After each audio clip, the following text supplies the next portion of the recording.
ECOWAS Data Protection Act 2010-yilda qabul qilingan.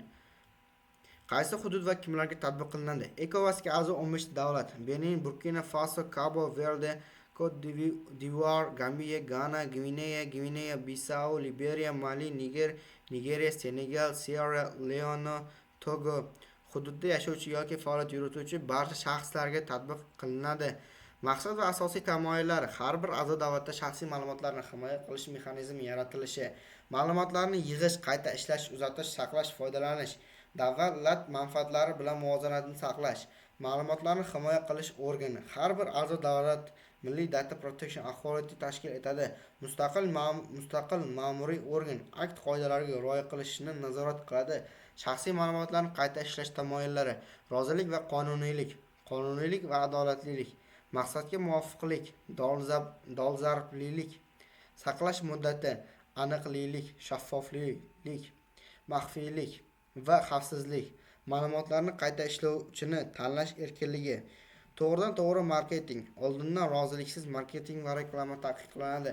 Masalan, spam elektron xabar, shaxslarning huquqlari, axborot olish huquqi, ma'lumotlarga kirish huquqi, e'tiroz bildirish huquqi, ma'lumotlarni tuzatish va yo'q qilish huquqi.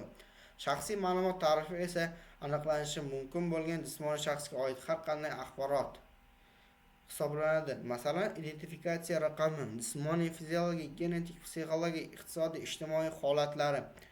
Maxfiy, sensitiv ma'lumotlarga esa diniy, falsafiy, siyosiy qarashlar, kasaba uyushmasi a'zoligi, irqiy, etnik kelib chiqish, soliq, sud jarayoni, jinoyat yoki ma'muriy jazolar, istisnolar, ochiq e'lon qilingan ma'lumotlar, rozilik berilgan holatlar, hayotiy manfaatlarni himoya qilish zarur bo'lsa, sud jarayonlari yoki jinoyat tergovlari, jamoat manfaatlari uchun statistik ilmiy tadqiqotlar, shartnoma bajarilishi yoki qonun talablariga rioya qilish.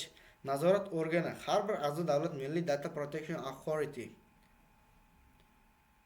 ga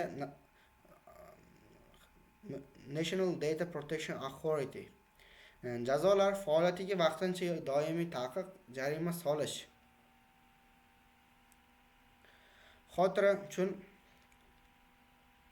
qonun nima deydi? Shaxsiy ma'lumotlarni himoya qilish, sensitive data belgilangan rozilik asosida marketing bo'lishi shart. Kimlarga tatbiq qilinadi? ECOWAS hududidagi barcha shaxslar, xalqaro kompaniyalar ham amal qilishi kerak.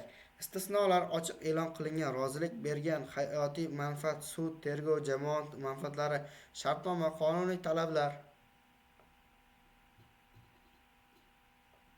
Shular misol bo'la oladi.